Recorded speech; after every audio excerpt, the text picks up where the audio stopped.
Hello, everybody, and welcome to our Summit Encore presentation, Real-Time Conversations at the Center of an Online Classroom. We're pleased to have Jimena Alvarado join us today, who's going to tell us about how she has managed to create group discussions, synchronous group discussions, for her online class, wherein students will actually meet together on their own to discuss the material. And she's going to go over how she did this, her setup, how she gets organized, as well as some of her successes she's found. Jimena is an instructor at Portland Community College, teaching women and queer studies, and she teaches both online and on campus. So without further ado, Jimena, tell us what you know. Hi all. I've been using this methodology, I realized, for 14 groups in a row, and I've been tweaking it for a bit, and I figured it might be helpful for folks to look at.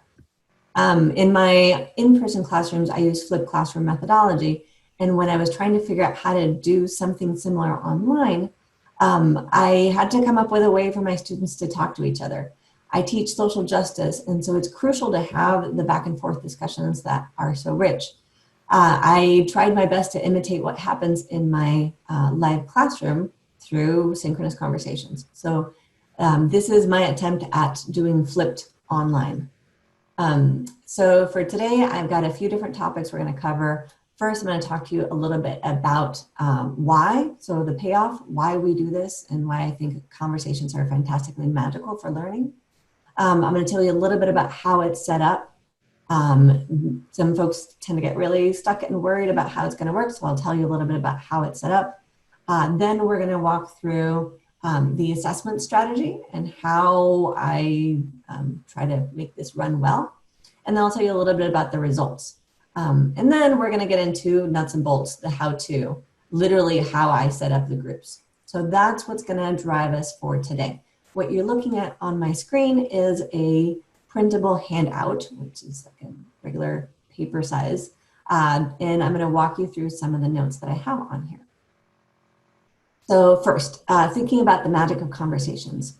When it comes to critical thinking, for me, verbal dialogue is important for processing. The ability to go back and forth quickly and have your opinions questioned and reflected back to you is important, especially when it comes to social justice issues, where things get so personal and so identity focused so fast. So the experiences that you've had as a white person or as a male person or as a cisgender person really affect the way that you see the world. And getting people to be able to give each other feedback on that and say, I wonder if you're missing something as you're thinking about this, is crucial to me in this particular kind of learning. I really value a concept called spacing. It has to do with the timing for digestion of ideas. So the basic premise is that you want to give people enough time to sit with an idea and let it sink in so that they can actually do something interesting with it. So you want to give them enough time to think, but not so long that they've forgotten the thing. So I've got my classroom set up in a spacing modality where I have my students think about ideas a little bit and then have a conversation and then report back. So I'm hoping that that creates good learning. I make some pretty specific decisions about my choice of materials when I set this up. I want materials that are easy to digest, that let people have ownership over the concepts, where they feel like they can actually discuss the ideas intelligently. So I'm looking for materials that have simple language, as simple as possible, as small words as I can. I want them to be less intimidated about this content, which can be pretty scary for folks. Many folks are worried about making social justice mistakes, and they tend to clam up. So I'm hoping that my choice of materials and the way the class is set up gives them enough flexibility and confidence to feel like they can speak. Another thing that's really important for how we make conversations happen well is the preparation work. So I really insist on having everybody prepped before the conversation starts. I give them a little bit of information on what makes conversations sparkle or fizzle. And I ask them to think a little bit about their own identities as they speak and say, if you are white, if you're cisgender, if you're a male, if you're able-bodied, you're going to be more comfortable speaking. And folks that have more marginalized identities are going to be a little bit less comfortable. So watch how often you speak and see if you need to sit back a little bit more and listen. And let's encourage other folks to speak up. So I do a little bit of coaching about the magic of conversations because I feel that that's where the learning happens. I'm going to pause here and ask for questions. Does anybody want to throw anything in so far about why this would be worth the trouble? I'm going to walk you through in a minute. Hi, this is Maureen. And 2 quick questions. Can we get a copy of this handout to adapt? And do you use, and I can't remember off the top of my head, do you require the little tidbit that's done to prepare them, that's a barrier for them starting the discussion, or how does that work? Excellent. I'm going to walk you through that in just a second. That's going to be more the nuts and bolts. Oh, great. Okay, thank you. So first, I kind of wanted to sell you on it and say, I'm going to walk you through some complex stuff, and people tend to get overwhelmed and say, oh my God, this is just so terrifying. And so I kind of want to sell you on this is worth the trouble.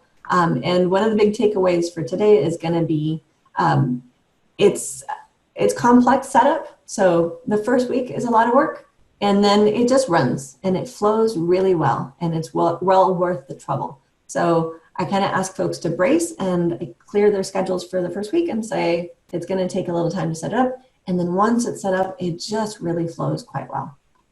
Thank you. That's the selling point. It ends up being pretty cool. And I've gotten pretty great feedback so far on it. And now the setup. So the way I set this up for me is pretty crucial. One of my most important pieces is what I call informed consent, is I send out a lot of information before the term begins. So my online classes tend to fill up within an hour or 2 of opening. So as soon as the class is full, I send out an email saying, hey, it's great to have you. This class is really full and possibly has a waiting list so far. So I want to give you lots of information so that you can know if this is the right class for you. Effectively, I'm letting folks know that if it's not a good match, that they should drop. And they do.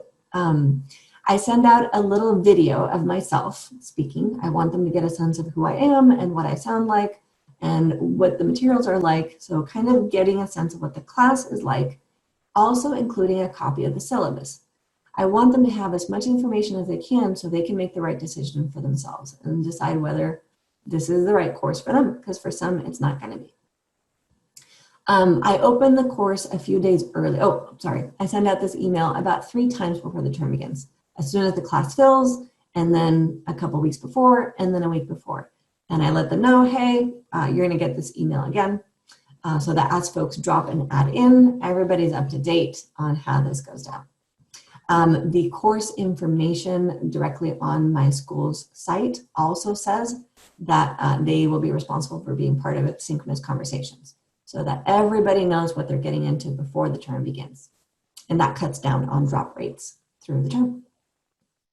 I open the course a few days early so they can start poking around and take a look. The most important thing I do is the Doodle Poll. So the scheduling poll is live and present, and I send it out even a few days early and say, if you want to get a start on this, this would be great. I put in so many warnings in as big red font as I can, everywhere I possibly can, that says, you're going to need to fill out this poll by day 2 of the course, or I might need to drop you. And I'm pretty direct and say, this is a hard deadline, you can't miss it, or there's a possibility you might be able to find a group later, but there's a strong possibility I will have to drop you from the course. So I set up the Doodle Poll with lots of options. I set up a 7-day poll with 3-hour windows from 6 a.m. to 11 p.m. So 6 to 9, 9 to noon, et cetera, et cetera. I let everybody know to stay really close to their email until Thursday of week 1. So Monday through Thursday, I beg, I need you to stay really close to your email so I can reach you fast. In case you filled out the poll wrong, sometimes what they do is they will put in one option instead of many options. So I need to get back to them and say, hey, it looks like you didn't fill this out right. Or are you really sure you only have 2 availabilities? Is there any more that you can dig deep? I ask them to stay really close to their email, and as soon as I notify them of groups, if anything is going wrong, I want them to check in with me pretty fast. Let's see. I set up a quiz at the end of week 1. It's a mandatory quiz, and it's all about logistics. It's got some quiz questions from the syllabus. I'm asking them to check in with me about how they set up logistics. And if they don't get a full 100% on that quiz, then they won't see the materials for week 2. Again, multiple notifications everywhere saying, if you can't see week 2, it's because you haven't gotten 100 on that quiz. Keep retaking it. This gives me a chance also to check in with folks who are not reading directions very well, because they'll say to me, it's like, I still can't see week 2. And then I'll say, here's why. And also I'm worried that you're missing information, and that's crucial in an online course. So I put this in multiple places. I'm not trying to shame you, but I do want to make sure that you don't miss information, because that's going to get you in trouble pretty fast. Another important thing is to discourage time shifting. So once we get the group set up, I really discourage them from shifting from a Tuesday to a Thursday, or for moving it later. That tends to create tension within groups, and I let them know that I am the bad guy, and that's spelled out in the syllabus, which you will also see on my site. It says, don't do this. It seems like a small thing to ask to shift the conversation over, but it starts to create a drain on the group. There's a possibility that you could shift times. I really want to discourage you, and this is a very strict procedure you must follow. So that's been working well so far. And I also create a discussion board for the groups to connect. And I suggest that they introduce each other. They introduce themselves to each other right in there. All right, so far for the setup. Any questions so far? I'm curious, this is Greg, how large are the groups that you set up? Are they limited to 5 or 6 or some other number? Great question. My online classes are usually 35 people, and I try to structure the groups 4 or 5 at the beginning of the term. I don't go larger than 5 ever. 6 seems unwieldy, and there's just not enough time for people to talk. So my big goal is to get them as much mic time as I can, so that they can hear themselves talk and process their own ideas. So if I've got a group of 6 within a 1-hour conversation, that doesn't work very well. I try to aim for groups of 4 or 5 at the beginning of the term, so that if somebody drops, we end up with a group of 3 or 4, instead of starting at 3 and ending up with pairs. So that's been something I've learned through the years. Rebecca asked in chat, any issues with students never reading their email? I haven't had that yet. I guess I take that for granted. If they're in an online course, I'm assuming I can find them, and the only way I can find them is through email. When the course begins, I check in to see who hasn't logged in, and on day 1, if I'm seeing people who aren't logged in and aren't starting to respond to that poll, I do nag them. I check in on them and say, hey, you haven't filled this out. Are you seeing all the information? And I'll get on their case Monday and Tuesday so I can get that information as fast as possible. Rebecca replied, she said, I send emails and ask for responses, and some never ever reply. Wow. Okay. I haven't been having that. I guess I really do take it for granted. It maybe PCC has some good setups for students to take online classes where we nag them and say, you have to get this done. This is expected from you. If not, the teacher might drop you. And I do use that drop threat and say, if I'm not hearing from you and you're not filling stuff in, you may not be able to stay on in the class. Like, there is a possibility I might make an exception because of an emergency, but I want you to know that you might lose this course. Maureen asked, when do you cut off late adds to the course? Good question. I'm trying to be flexible between compassion and making this run. So both and. If I've got a very good reason to add somebody in late, then I would. So in case of emergency, I usually will make it contingent on, can they match any of the existing groups? So depending on the stage we're at. So if I haven't sorted groups yet, I might say, okay, give me your availability right now and I'll match you into a group. If I've already made the groups and the groups are announced, then the time options are limited and you might choose between Monday at 3 or Thursday at 4 or Saturday at 6. And those are your choices. If you can match those schedules, you can be in the class. But if not, then I recommend taking it a different turn. Jennifer asked, how much pushback do you get about synchronized meetings? For what it's worth, I have 2 proctored exams and I get a little pushback about those, even though they should know about that ahead of time. Excellent. I'm understanding proctored exams to be on campus, which seems to me very logistically different than online. The synchronicity of it, right, is a thing. I'm trying to cut back on pushback as much as I can, which is why I do the informed consent and the multiple sources of information as much as I can. And at this point, I've done this 14 times in a row. At this point, I really don't get pushback because really they know a lot. It's in the course details. They got the syllabus. They got a video. They've got lots of information coming at them.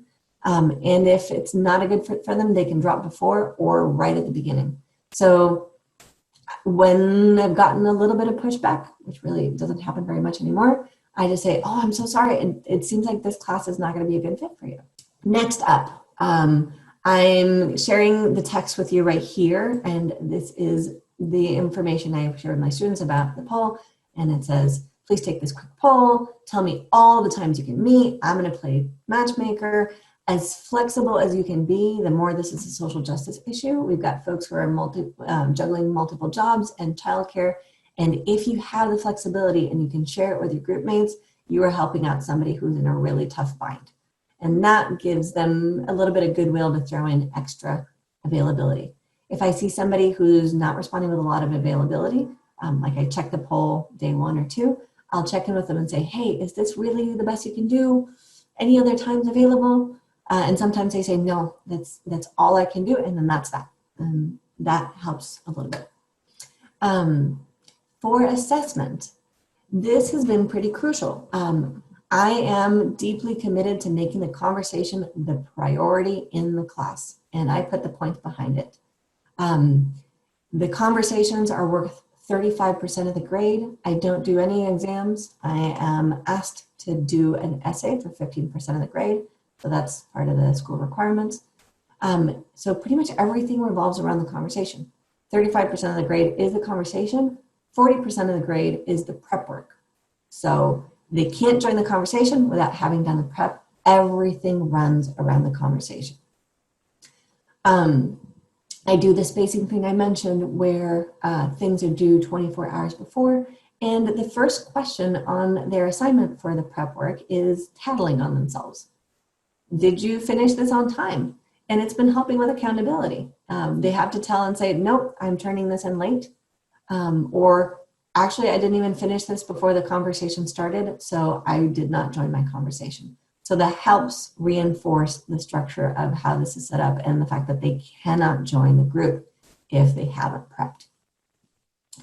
I strive to make every week identical to the past one. So each and every week is exactly the same routine. So that as they're juggling some pretty heavy content that is asking them to change their worldview overnight, which is pretty heavy, they don't also get stuck on the logistics and the structure of what is set and due when. Once they have their routine, it should stay the same and identical over and over and over. I have them turn in their prep work in a discussion format. It's technically a discussion because I want them to be able to see each other's work. That helps me with having them kind of tutor each other. If somebody is looking like they're having a hard time understanding the questions or the concepts, I will often say, hey, go check out Jane's post because she did a really great job with this question. So that helps me with feedback and it helps them learn from each other. It's not technically a discussion because I don't require that they reply to each other. They don't have to respond, but I want them to be able to see each other's work. If somebody, and I prompt them, if somebody wants to not post one of their answers publicly because we're talking about pretty personal stuff, they can send me their work for that week directly over email. I do a lot of low stakes grading. The individual work is about the warm-up. It's not about perfection. So their prep work, they can actually get completely wrong and still get the points for it. I do this because of growth and fixed mindset. I want them to be able to make a mistake and not get punished for making that mistake. So There's a concept called the good-bad binary that Robin DiAngelo teaches. That's hard to understand, and I asked them to explain, how did you understand the good-bad binary? How does it apply to you? Mostly they get it wrong. Almost all of them get it wrong. They're confused about the concept. A few of them get it right. So I'm checking for that question, and then I can give feedback and say, hey, you got some confusion on this concept. Go check out Jane's post because she did a great job with it. So my goal in grading as I'm assessing isn't perfection. It's getting their brain to start processing the ideas, the spacing concept. All I'm looking for is it on time? Is it on topic? Did they answer the question? And can I see a good faith effort that they were working with the material? And if I can say yes to that, then they're getting the points. So you could think of it as easy grading. And the reason I think about it is in a flipped classroom, the joy is that they're going to get another and another and another chance to learn the material better. So the written assignment is not the final assessment of what they learned. It's just the initial warm-up. So they're going to get information through the prep work, and then they're writing, and then they're going to get more information through their conversation. And then I also offer them a review video of myself. So at the end of the week, if they want to get at the concept a little bit better and it's still confusing, then they can watch a review video, but that's optional. So they get multiple chances to learn the concept that isn't that first graded assignment. This also makes the class easier for me to manage.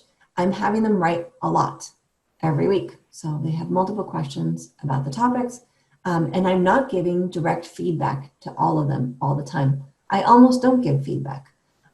If I'm seeing confusion, or if they're not following the format correctly, if their answers are coming in short, if they're getting way too far off topic, then I'll check in with them and redirect them. But mostly, I'm not giving feedback. And I let them know about that and why that is set up that way, so that they're not frustrated or disappointed that they're not getting feedback from me. And I say, you're getting feedback from each other through the discussion post and through the conversations.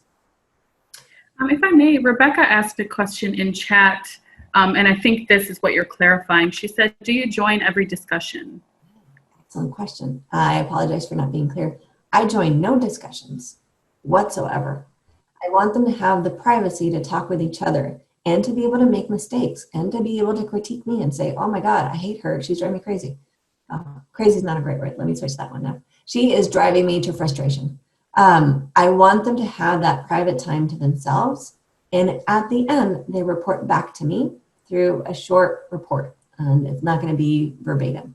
The center of the class is their experience talking to each other, and it's not me watching over their backs. And I trust them with that. I'm hoping that I've put in enough control mechanisms so that they're kind of helping to keep each other on track. There was another question in chat. I think you may have addressed it, but Jennifer asked, I'm familiar with flipped classroom techniques. How do you give grades for the 40% individual work? Excellent. Yes, I was trying to coach folks on how I grade, which is low stakes. They can get the answer completely wrong, and I will still give them the points, because what I'm looking for is the effort and the work and the prep, the brain prep. So if they're working with the materials in good faith and they're trying to answer the questions well, they can have all the points because I'm trusting that they'll get the correction, the more accurate information through reading each other's posts, through the conversation, or through the review videos. So I don't have to punish them for getting the answer wrong. Maureen asked, do you require correct grammar, spelling, and coherent writing, or an informal standard, more like texting? Is your approach hands-off in terms of style? I haven't clarified. One of the big requirements of the conversation is that they be audio-based. And I make that very clear. It cannot be a text conversation. So just in case that was part of the question. For their prep work, I let them write in their own way. So they throw in AF, or they curse, or they speak informally, and I'm perfectly okay with that. It's one of the reasons I encourage them to connect this content with their own lives. I want them to have mastery and recognize that the stuff we're talking about is directly connected to their lives. So I don't require high standards for their writing skills for the prep work because my goal is just prep. If they are being very incoherent and I'm having trouble understanding where they're going, or if they're getting way too far from the question, I keep a really close eye on that at the beginning of the term and redirect them and say, I'm not quite understanding and you didn't actually answer the question. I'll give them a chance to regrade during the first 2 or 3 weeks and say, hey, you actually didn't answer this question. I'm happy to have you rewrite it and you can make up the points. Send it to me when you've got it ready. I don't want to punish them for not understanding my format. If later on in the term they throw me a one-liner, I'm going to say, okay, you should know by now that this is not how it works. Great, thank you. Any other Maureen followed up with, how do you evaluate good faith? That's a great question. And that's one that I don't have a concrete answer for. And this is part of how we develop experience as educators. I do let them know that there are things I'm going to look for in their answers. And I tell them a one-liner is probably not going to cut it. I've got some folks who tend to get really perfectionist and want to get perfect crafted sentences. And then they get stuck on paralysis and perfectionism. And then they give me a two-liner. And I can usually spot that at the beginning of the term, and I'll get back to them and say, hey, I want you to write more, write imperfectly, throw your ideas down. Even if they seem to not make sense, you can even say, I'm really confused about this topic. I think I understand this, but I'm not quite sure that I'm getting it. That's perfectly valid in this class. So I let them know that the goal is to get their brain thinking by putting things into words. And I say, your brain does fantastic things when you have to choose words to put down. Don't worry about making them perfect. And that's been working pretty well. When I see the one-liners, I'm going to say, I'm hoping for more from you. If it keeps continuing, then I'm going to keep checking in and saying, you're actually not meeting the criteria, and it's really going to start to impact your grade for the term. Great, thank you. Greg, who I know has to leave pretty soon, he asked, I assume you're using Zoom for the discussions. Is this correct? Great question about assumptions. I don't coach them at all on what technology they need to use. All I ask is that it be audio based. So, and I give them some options and say, you could use a telephone. If a phone is a better option for you, you could use Google Hangouts, you could use Zoom, you could use whatever you want as long as it has an audio content. One of the things that I like about audio only, for example, is if they wanted to use a literal phone call, a phone conference, we can have folks who are in tough situations. So I had one of my students was incarcerated when she began to take the course, and she negotiated with her facility to be able to use a phone call, a literal phone call. She couldn't have access to a webcam, but she could at least do a phone call at a specific time. So I like that it offers more flexibility, but I actually don't coach them at all. And not once have I ever gotten a single question about what technology to use.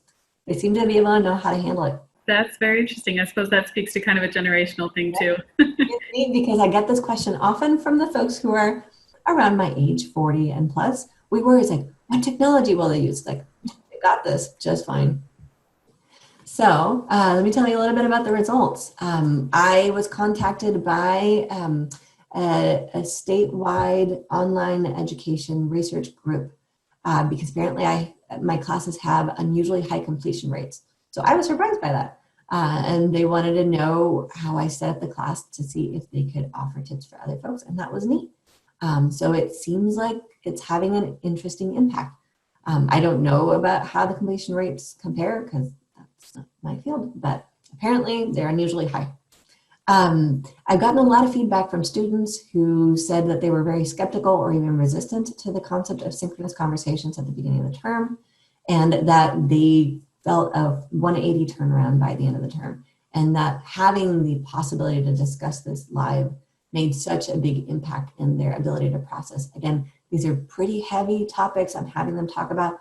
We're talking genocide, we're talking oppression, we're talking all kinds of systems of oppression.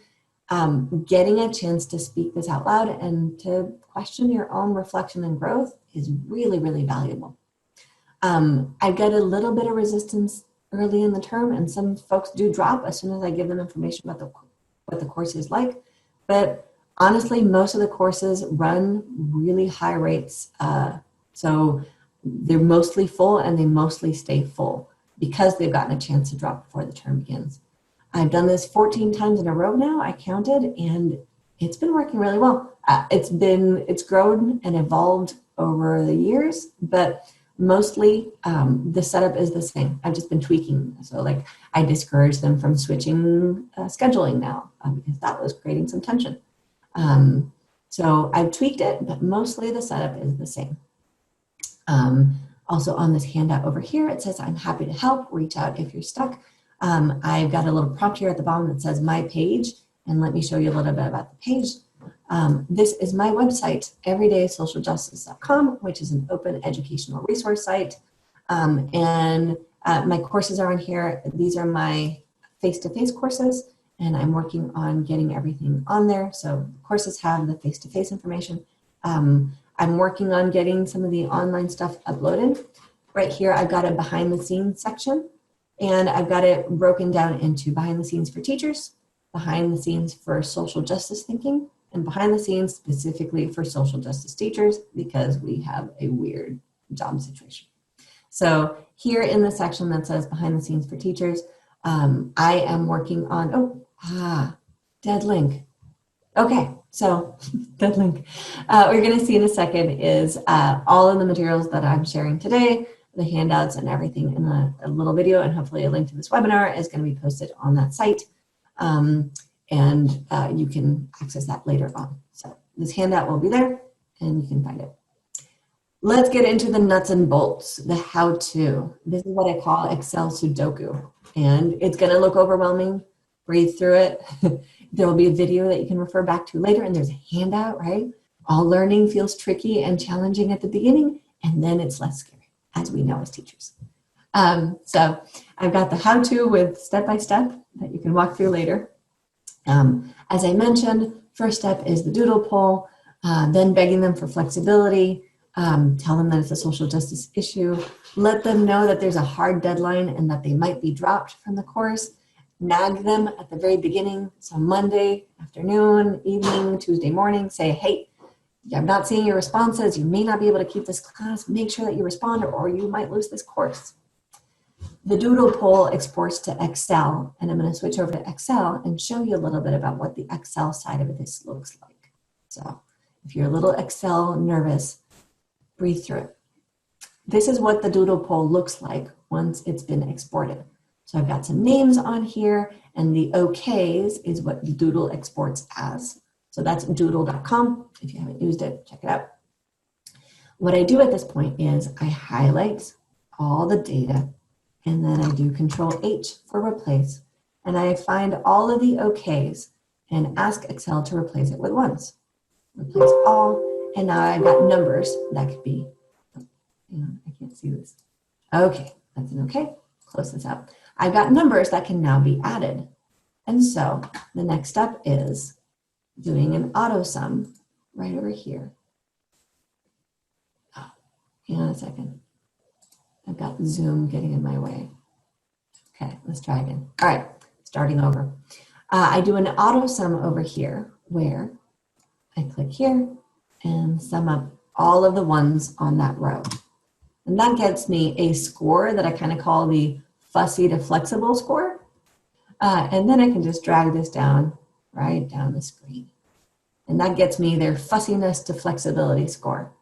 So my next step is, I've got this number, and then I sort them by flexibility, which is just highlighting everybody and doing a data sort by this column over here called AQ. And I do data sort by AQ, which is the flexibility score. And I now know who is fussiest and who is most flexible. So Ava is going to be our fussiest student this term with only 2 options, and Oliver is going to be our most flexible student. Oh, Zoom is getting in my way again. Oliver is the most flexible student with 16 different options. So that helps me prioritize how I organize things. Once I've got everybody sorted, I start out by the most fussy student first, and that's Ava. So I look at Ava's options over here. I've only got 2. As I'm choosing which groups to sort, I've got Monday through Sunday. I try to avoid grouping folks into Monday through Wednesday as much as I can. It gives them a little bit more time during the week to do their prep work. It gives me a little bit more time during week 1 as I'm sorting everybody. It tends to flow much better if I can group people up Thursday to Sunday. So that's my recommendation. So I will highlight right here and say, okay, oh, I'm sorry, this one over here. Ava's first option is this number 1. I highlight this row in yellow, and that helps me see what I'm looking for. And what I'm looking for is the ones that line up here. And I go from fussiest to flexible. So the first one I highlight is Ava. I hold control down and I go down the list and I hold Lucas and I go down the list and I choose Emily. And the last one is Avery. I'm going to aim for groups of 4. I've got them all selected and then I just highlight them all in yellow. So that starts to tell me who is in a group and who is not. Next up, I'm going to choose Logan. And this looks like a pretty good option. I'm going to choose Logan on a Friday. So again, I choose this, I mark it in red, and that tells me that I'm going to look for ones that are down this list. Again, from fussiest to flexible. I've got Logan first. Down the list, I see Mia. That's another good match. I don't choose Lucas because Lucas is already in the yellow group. I don't choose Emily because Emily's already in the yellow group. I keep going down the list. James is next up as available. And then last one is Oliver. So here's another group of 4 that is now marked red. Oh, sorry. Again, highlight everybody. Logan, Mia, James, and Oliver. And right click, red highlight. So this is what it starts to look like as I get the groups going. And, oh, hang on a second, that should be white. That's what I misclicked. So this is where it starts to get a little overwhelming. People start to panic a little bit. So something you can do is to sort by what's already been decided. And I highlight everybody, and then I do a data sort by color, which I didn't realize was possible. So I sort on cell color, and I say, I'm going to choose yellow on top. And then I can do copy level, which is nice and quick. And then I can sort red next. And what it looks like is this. It sorts everybody into groups when I know who's got a group, who doesn't. And then I keep sorting down the list, everybody that's left over from Abigail to Elijah. At this point, I might have, if I've got 35 students, I might have, I don't know, 6 more groups coming up. At the end of the sort, it ends up that I might need to rejuggle a little bit, or that I might need to get into groups of 3 instead of 4 or 5s, which is my ideal. So it takes a little bit more juggling and finagling towards the end of the sort. And then at the end, I know who's meeting when. So right here, this tells me that I've got a Friday noon to 3 p.m. group, and that Logan, Mia, James, and Oliver are in that group. So I call this my Excel Sudoku. It can be a little overwhelming, but if you follow steps on the video, I hope it will be helpful. So that's what we have on these instruction sheet, one by one. Do the auto sum, sort the results, do the visual matchmaking, aim for groups of 4 and 5, aim for groups later in the week, highlight colors, repeat the rows, and then do a little bit of cell sorting by color. Once you've got your Sudoku figured out and you've got everybody in groups, I recommend sending a group email message with a reply all. Ask them to reply back to each other and set up the logistics. Are they going to do Skype, Hangouts, Messenger, and to choose a steady time that they're going to meet for the week. I also put in a conversation board where they can share with each other just directly on D2L if they don't want to do email. And I give different prompts to different groups that meet on different dates. So the email that goes out Tuesday afternoon when I send out the information about who's meeting with who says, hey, your group meets on Thursday. Make sure that you're ready to meet on Thursday. Or your group meets on Saturday. Be sure to be ready to meet this week. If it's a group that's meeting like Tuesday or Wednesday and they may not be ready to meet this week, or even if it was Monday and the day has already passed, I give them some options and say, if it's possible for you, I would like it if you would try to have a meeting at an off time this week. And if it's not possible, would you consider maybe starting next week? Like if it's a Monday group, why don't you start Monday of next week and have that be your week 1 content? And you're going to end up feeding into finals week. So you're going to meet on Monday of finals week. So I give them a different set of instructions based on whether they're meeting early in the week, middle of the week, or later in the week. So the later in the week folks, I do expect them to actually meet that 1 week. If they end up doing an extra conversation for that week 1, I ask them to space them out a little bit. So don't meet. Sometimes they want to meet back to back. It's like, oh, sweet, let's just meet for 2 hours on Saturday afternoon. And I say, that doesn't let your brain process as well. So please don't do that. I would like you to space them out 48 hours at least. And if not, check in with me. I check in with them a lot during week 1 and say, hey, is everybody settled? Does everybody have their routine? Is everything going okay? Again, a lot of hand holding, a lot of high focus during the first week. And then honestly, the course kind of runs itself. They're working with each other. I check in with them. I check their work. I redirect them if they seem to be really confused on a topic. If I'm seeing a lot of defensiveness and fragility, because this content tends to bring up defensiveness and fragility, I'll work with them on that. But mostly, once the routine is set up, it really flows quite well. I'm going to pause here and ask for questions. Thank you. So Maureen asked, back in when you were talking about how the discussions are audio-based, she asked, how do you archive audio files? Excellent. I don't get the data from them. I want them to have the privacy of having conversations by themselves.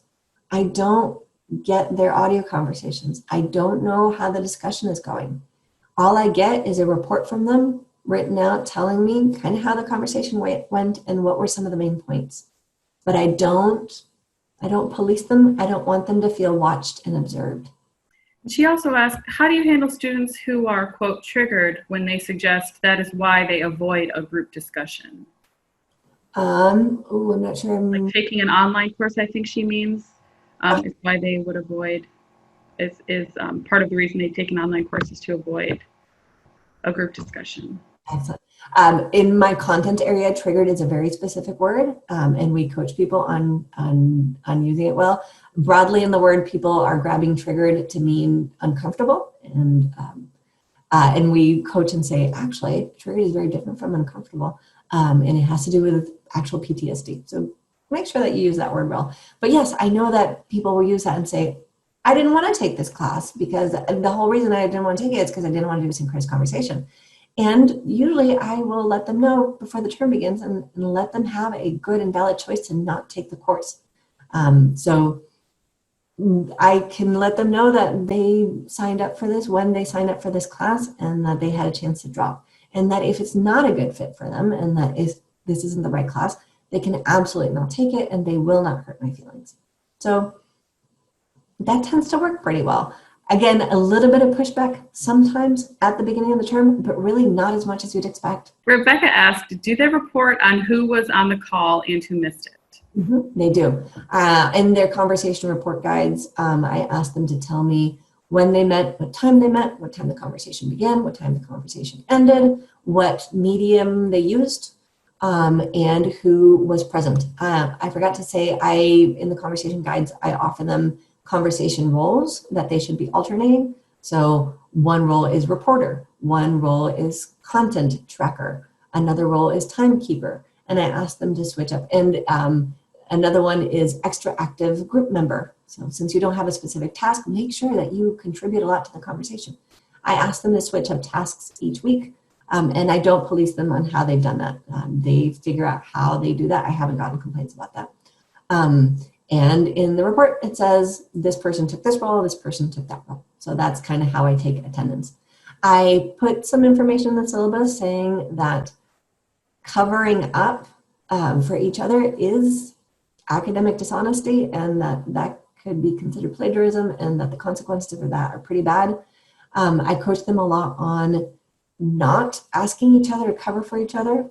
If anything is going wrong, that they can reach out to me anonymously and that I will work with them on whatever's going on. I let them know that missing a conversation is not at all a big deal. I just had the cat join me. Say hi. That missing a conversation is not a big deal at all, that it's 3.5% of the grade, 10 conversations, 35 total, 3.5% of the grade is really not a big They can miss up to 3 conversations. Don't even worry about it. Do not ask your group mates to cover up for you because that's a really big deal. And I'm hoping that that's working pretty well. Hi, this is Maureen. And I'm really enjoying this, so don't hate me because I'm so full of questions. I love questions. Thank you. Thank you for the encouragement.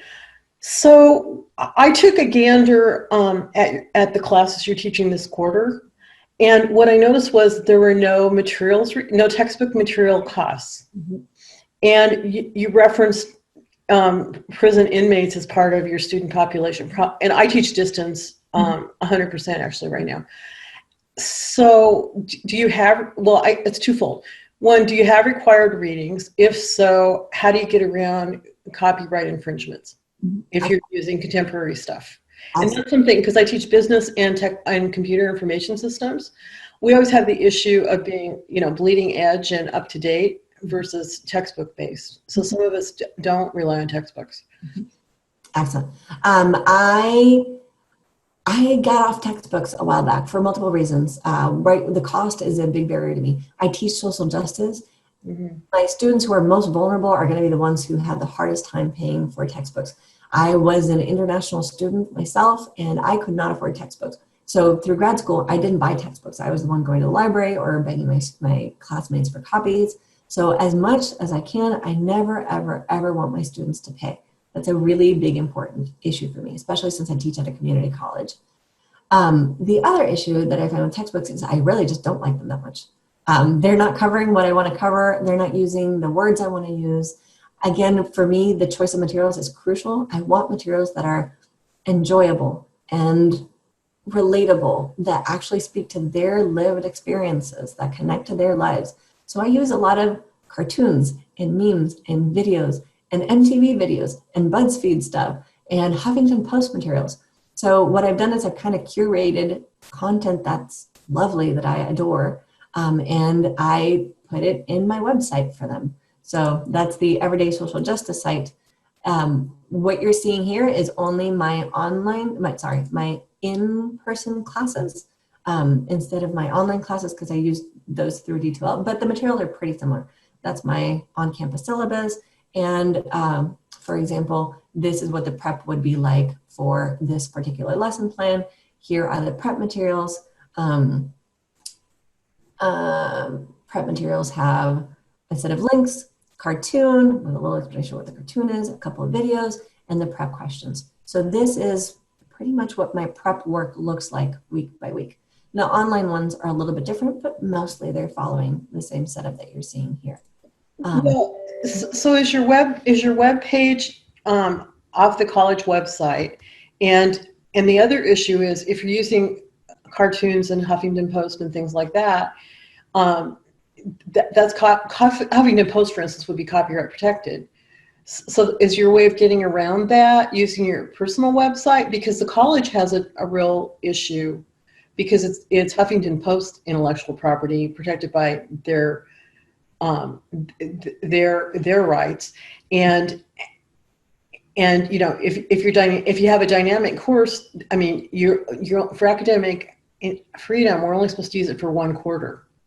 And when I've been, and I'm not an expert on this, so I may be wrong, but when I've been consulting with the OER folks that have been coaching me and approving my site, they've been saying that a direct link to the site is appropriate sourcing. So that's what I've gone with. You may have different information than I do, and I may be wrong, but that's. I'm asking. I don't have information. And part 2 is that your personal website, or does the college is the college's website? Nope. This is. I started out using the college site, but I wasn't liking. I wanted to have a nice URL, so I ended up. I think the college is doing my hosting. I'm somewhat of a noob to website design, so I'm kind of lost on this, so bear with me. So I paid for the fancy URL because I wanted a pretty URL, but you pay for the fancy URL at your website. Yes, so that's my site, and I also think I may be using them for hosting, so I may be wrong on this. I apologize. Oh no, thank you. So yes, that's kind of what prep work looks like. I would say talk to somebody who knows copyright more than I do, but the information I have is, I think that I'm doing it right. Is by looking over. I think the library does the trainings on copyright. Yeah. I've been to a few of them. Mhm. And I was just concerned about your liability and your students' access. I was more, and if I adopted it, my students' access. Yeah, I went to a few of the trainings myself. This is the best I understood it to be. So don't quote me. I would say ask for more help than I can give on that. And for those that are making exclusive use of D2L and then don't have a site, come see your ITS, like myself or Melanie at Sylvania, Andre at Southeast, and Michael at Cascade. And we can help you get set up with your OER materials into D2L in the proper way. If folks have other questions, feel free to reach out to me. I'm a total nerd. I am happy to do some hand holding. I'm hoping that the Excel Sudoku was not too overwhelming and that you feel like you could do something like this. And my main takeaway is it's a lot of work at the beginning. So week one, be braced and ready and clear your schedule. And then it flows really well and the payoff is pretty amazing. And the reports I've been getting are pretty fantastic and they're learning a lot through conversation, which I think is particularly important with difficult subjects like social justice and self-reflection work. And I think we are right at time. That was perfect. So nicely bookended. I'm a teacher who ends up Really, the materials once I fix that dead link on that site so that you can access this webinar and the handouts and the Excel demo so you can play around with it. Great. Awesome. Well, it sounds like we're wrapping up then. I want to thank you again, Jimena, and we'll have this recording available for everybody, and as well as a link to your site where they can find the handouts and get started in their own course with this. It's very exciting. Thank you so much for taking the time and doing this. Thank you. Have a great day, everybody.